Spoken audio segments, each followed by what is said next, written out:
dans 2 Corinthiens 5, versets 18 à 20, je lis la parole. Tout cela vient de Dieu. Il nous a réconciliés avec lui par le Christ. Il nous a demandé d'annoncer cette réconciliation. Oui, c'est Dieu qui a réconcilié le monde avec lui par le Christ. Il ne tient plus compte des fautes des êtres humains et il nous charge d'annoncer cette parole de réconciliation. C'est donc de la part du Christ que nous prenons la parole. En réalité, par nous, c'est Dieu lui-même qui vous lance un appel au nom du Christ. Bonjour les audacieuses de la foi et bienvenue sur la chaîne Osez vaincre.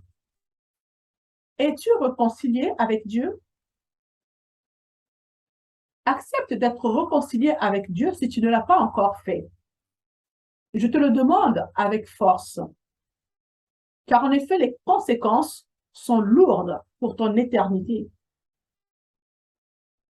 Dieu nous a confié le ministère de la réconciliation. Quel privilège de devoir annoncer l'évangile de Jésus-Christ, qui est une bonne nouvelle, presque trop bonne pour être vraie. Oui, l'évangile est la puissance de Dieu pour le salut de quiconque croit. Mon ami, si tu penses faire partie de ce quiconque croit, alors tu peux recevoir aujourd'hui le salut gratuitement et entrer dans la vie que Dieu a préparée d'avance pour toi. En effet, tu n'es pas le fruit d'un hasard sur la terre. La Bible déclare qu'avant même que tu ne sois conçu dans le sein de ta mère, Dieu te connaissait déjà. Jésus est venu nous accorder le pardon de nos fautes qui nous éloignaient de Dieu. Il est venu restaurer notre relation avec Dieu et il nous commande également de nous pardonner les uns les autres. Pardonner à ceux qui t'ont offensé est vital si tu aspires à vivre une vie épanouie, une vie de paix. Lorsqu'une personne a abusé de toi, il est difficile de mettre cela en pratique. Mais le Saint-Esprit en toi le fera à ta place et à travers toi, si tu prends la décision de pardonner.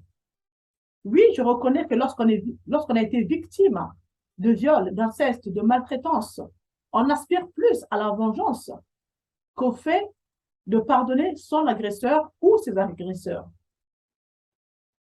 Quand tu as mis une confiance aveugle en une personne et que tu découvres que cette personne pratique de la sorcellerie contre toi, c'est aussi un véritable choc. Non seulement on a du mal à y croire, mais aussi on a du mal à pardonner. Mais il te faut comprendre que le pardon est une puissance qui te libère. Tu as donc un choix à faire, soit d'avancer avec assurance, tout en sachant que le plus grand habite en toi et qu'il est celui qui te rendra justice. D'ailleurs, la parole déclare qu'une malédiction sans cause n'a point d'effet. Il te faut simplement continuer à fixer tes yeux sur celui en qui tu as cru. Amen. Nous lisons dans la prière de notre Père, où il est écrit, « Si vous pardonnez aux hommes leurs offenses, votre Père céleste qui est dans les cieux vous pardonnera aussi. Et si vous ne pardonnez pas, votre Père ne vous pardonnera pas non plus vos offenses. » Mon ami, je t'invite à méditer ce passage. Tu sais, le manque de pardon t'empêchera d'obtenir la victoire sur une situation dans laquelle tu luttes. Tu seras rempli de paix quand tu commenceras à pardonner aux autres et à pardonner à tous ceux qui t'ont blessé. Il ne s'agit pas de faire de ces personnes tes meilleurs amis, mais il faut comprendre que cela te permettra d'avoir une vie de prière plus épanouie et tu pourras alors expérimenter la puissance de Dieu dans ta vie. L'esprit de Jésus-Christ en toi est un esprit de pardon. Tu sais, il est difficile d'avoir un bon relationnel avec les autres si tu n'as pas un esprit de pardon. Car chaque personne qui t'entoure est différente. Tu n'es donc pas à l'abri des offenses. Ce qui signifie qu'il te faut apprendre à composer avec les autres et trouver un équilibre. Le Seigneur Jésus nous dit, que nous devons pardonner 77 fois 7 fois. Il s'agit là d'un pardon illimité. Amen. As-tu une idée du poids de tes péchés depuis ton existence? Et pourtant, Dieu a décidé de te pardonner, de faire table rase et de ne même plus s'en souvenir. C'est tout de même extraordinaire. Alors, il te faut suivre cet exemple et l'appliquer aussi aux autres. Pourquoi m'appelez-vous Seigneur, Seigneur, si vous ne faites pas ce que je vous dis? Le manque de pardon rend ta foi inefficace. Et ce, même si tu jeûnes pendant des semaines et des semaines, tu auras des obstacles pour l'accomplissement de tes prières. Tu sais, l'amertume, la rancune, le ressentiment empêchent ta foi d'agir. Or, le pardon te libère. Je te parlais d'un témoignage d'une femme atteinte de cancer en phase terminale. Cette femme était mourante. Selon les médecins, c'était terminé, il n'y avait plus rien à faire. Elle était en fauteuil roulant. Elle s'est rendue à un séminaire. Et lors de ce séminaire, une parole de connaissance a été libérée pour elle, où le Seigneur lui demandait de pardonner son ex-mari afin qu'elle puisse retrouver la santé. Alors celle-ci a fondu en larmes lorsqu'elle a entendu ce message. Parce que pour elle, ce n'était pas possible de concevoir, de pouvoir pardonner son ex-mari. Alors elle s'est mise à pleurer simplement. Elle ne voulait pas obéir à Dieu. Elle a demandé à ce qu'on puisse prier pour elle, mais les hommes de Dieu, qui ne sont que des instruments entre les mains du Seigneur, ils lui ont dit que nous, on ne peut pas faire plus. Si le Seigneur te dit de pardonner pour retrouver la santé, et si tu n'obéis pas à Dieu, on ne pourra pas faire grand-chose. Alors celle-ci a finalement fait le choix d'obéir à Dieu et de pardonner son ex-mari. Elle l'a formulé de sa propre bouche, et à partir du moment où elle a obéi à Dieu, la guérison divine a pris automatiquement place dans son corps et elle a été totalement restaurée. Et c'est juste glorieux. Vous voyez, mes amis, pardonner aux autres permet à Dieu d'agir dans ta vie et surtout de changer ta situation. J'espère que ce témoignage fera écho en toi et te permettra de prendre la bonne décision si tu as du mal à pardonner. Dieu t'aime indépendamment de tes fautes. Et si tu mets ta foi en Jésus-Christ, Dieu va te pardonner. Par l'œuvre rédemptrice de Jésus-Christ, tous tes péchés passés, présents et futurs ont été pardonnés. Est-ce que tu as bien entendu cette phrase?